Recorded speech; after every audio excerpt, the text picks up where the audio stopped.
Krista here with you again today. And today, I know it's been a while since I've been on, but wanted to get a shout out to you all. Kind of excited, going back into the world of dating after a last failed narcissistic relationship, which lasted, was about 3 years ago, but have been basically kind of strung along for the last 3 years, which is kind of incredible.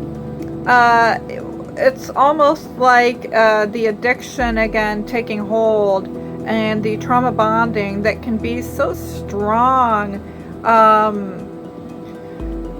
in certain situations, especially with more manipulative NPD type of people.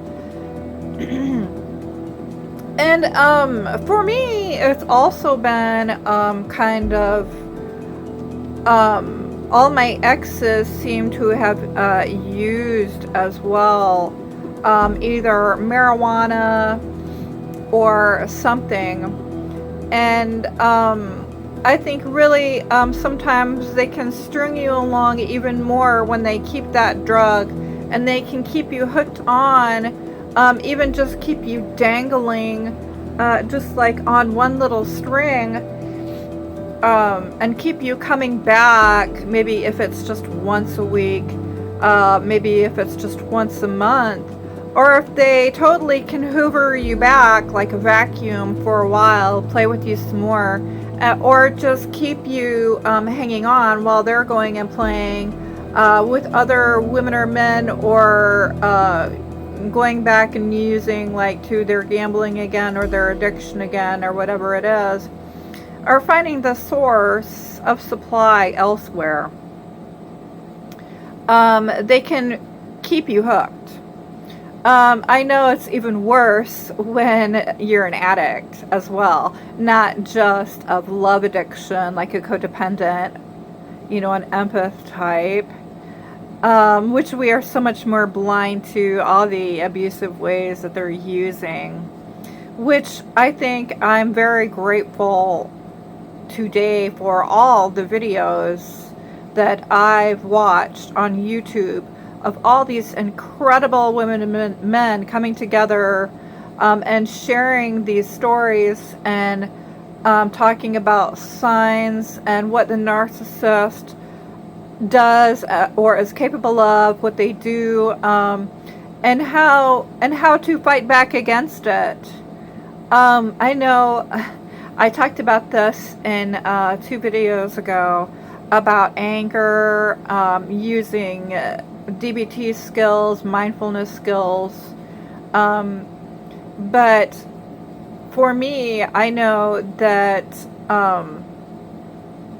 especially if you're in grief, whether you're in grief that you just lost someone, because the discard can be the hardest part when they dump you or just keep you dangling.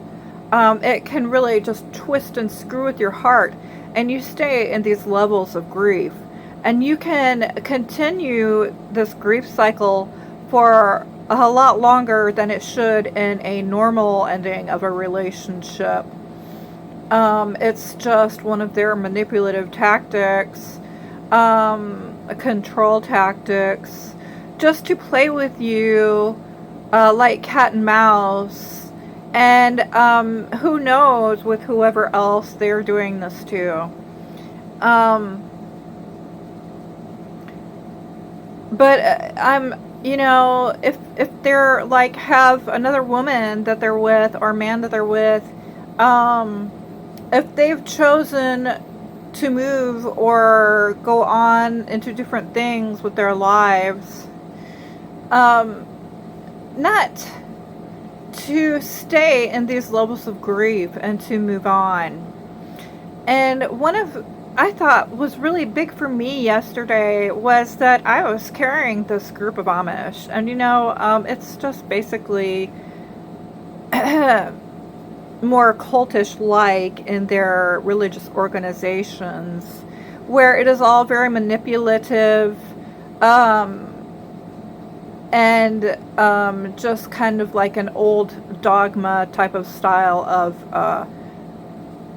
Christian religion. And I don't want to judge them too harshly, but this is just me studying it again. And sometimes they can be difficult to deal with. Just like your boss, coworker, or whatever, that you still might have to be dealing with. How to handle these types of people. So, of course, I was kind of down again with my health, and last night, an older crowd had gotten into my van, my taxi van, and they started giving me a really hard time, and were joking and picking on me in just a very rude, obnoxious way. And to them, that is just how they're used to manipulating people and making other people feel less than, like saying, oh, well, I hope that you can find your way back here, and blah, blah, blah. And they're just so rude and blunt. And for some reason, that has really gotten under my nerves over the years to hear that so often. And, after losing my brother and having to move again, and just kind of dealing with some things in my area that where I'm kind of being threatened and things after the death of my brother, I lost it.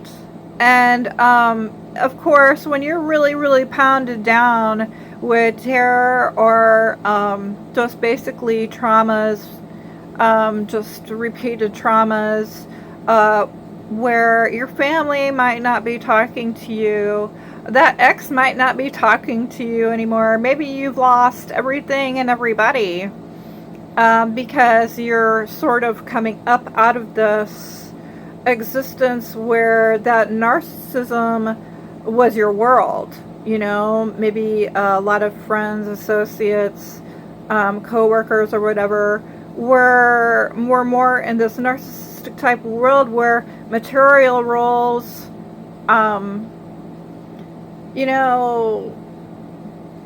whatever, where you use people to get what you want more, which we all have these control manipulative levels. It's normal.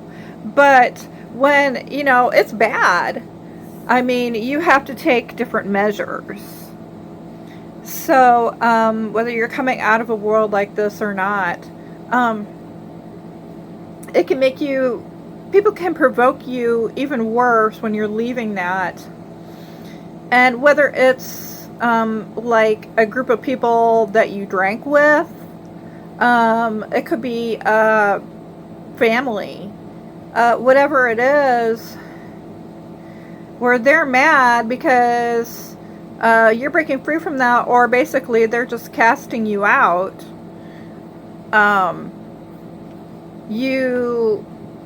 It just provokes you even more, okay? And those levels of grief can be tougher. And when people might quit talking to you. In my case, that is what I have to go through in order to achieve greater success in life. When I do become a real addiction coach, with everything that I'm supposed to know exactly the way that I want it, and all the research of the books that I have to read yet, and the second classes that I'm taking, do I reframe my mind and know how to handle these people differently. Okay? So, like I was saying yesterday, when I was provoked by this group, I let them know that I didn't like it, what they had said, but they keep provoking more and more. That's what more narcissistic type people do. And they were started laughing at me and just like basically mocking me. And it made me even angrier. But the thing with the narcissists is that there is no winning against them. But you can win in a different way, rather than using anger to control anybody. And this is one that I have to keep practicing, because especially when you come from a family like this, you are used to using anger to control, to help protect you, and to cover up, that fear or terror that you're under. You come up like with a fist. But unfortunately, if any of you have been in these types of situations, there's no real winning with these types of people. So when you do have to work with people like this, or deal with them at all, even for short amounts of time, can we still be proud of ourselves when we start practicing the art of letting them say what they want and not saying anything in return? And I'm not saying that you have to totally give them the silent treatment or the gray rock, like a lot of that is taught against narcissism, especially if you're living with somebody like that. You're just not going to help interacting with these people. But still, to give a moment to break that, to stop that argument from going further, where they're just going to run you over like this and you're just going to be left crying. I remember when I went home and I started listening to Finding Freedom YouTube videos again, and it's Christian based, but he's got some really wise words. And it was almost like I was hearing this at the exact moment when I really needed to know this, because I did not know what to do anymore. I couldn't take it anymore. Honestly, I was at that point with basically everything in my life. All the fights with my family, the silent treatment from other people walking away in my life during this time. And what was amazing was he basically said that with these narcissistic people and anger, you can't just don't get angry, and practice not being angry and lashing out at them to provoke more, and just learning how to deal with these people on a much more peaceful level by almost just kind of ignoring when they do try to provoke, to prevent more hurt and more of their bashing. So boy, that made a total difference, and it reminded myself. And when I went back to get them, the first old lady that jumps in my car says that exact same thing that her husband did, which started it all, which was, "Well, I see you found your way back." Instead of letting this get to me, and provoking yet another bashing of a group of people, I didn't say a word. And she finally sat back, and they conversed on the way home, and you can make comments about the weather, something that you see, stay in the mindfulness, and it actually helps them go into the mindfulness too, which is a more peaceful place to be. So you all kind of fall back into this, because it usually is like a ripple in a pond. What you do goes out, and you get a different kind of reaction, a more peaceful type of reaction. And that's what stopped it. Because they want to keep provoking that. You don't let them. So if that helps at all today, I thank you all for watching. I'm excited. I haven't painted in a long time. I haven't painted in like 5 years.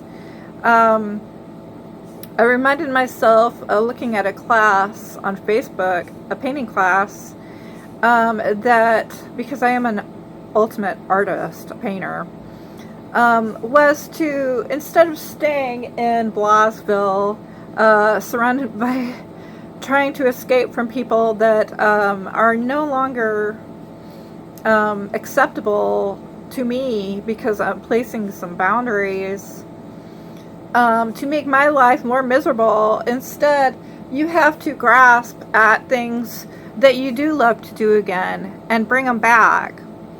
And I'm kind of stoked now about joining this class, because you do have to stop, just like coaches say, stop and take, okay, Daisy, stop and take the time to fit whatever that is into your schedule. Because before this, I knew that I always told myself, I don't have time today, and then the next day would come and I would say the same thing because of work and different things, and can get you so down. And especially if you're rolled under a narcissist yet, because they will never let you have what you love to do anymore. They will never let you have that. Maybe at first, but when the discard starts, narcissists love to pull whatever you love out from beneath you, and it's all about them and their world. So getting back out and practicing again, or maybe for the first time if you're just learning it like I am, to stop and make that time for what you love to do today, whether that's golfing, going to the park with your grandkid, writing that music that you want, that you've never done before. Make time for it, even if you have to force yourself to take that class, because it will put a smile on your face today, and all that misery starts just kind of erasing away. Because when you regain that power to do things that you love again, besides the crippling helplessness that narcissist might have put you in, or maybe even whatever that addiction might have put you in, where you stopped being motivated one day and just became devastated by the disease of drugs and alcohol, love addiction, whatever it is, not to let it rule your life anymore, to go on. And even if you have to get to that rock bottom place where of terror or of being cast out of wherever, just remind yourself today that you are doing work on yourself, and that work is positive, and reward yourself today. Take yourself out to eat, go pick some strawberries, go whitewater rafting, whatever it is. Take time to love yourself, because that's how you start gathering yourself back, and it's only wonderful. Peace and blessings today.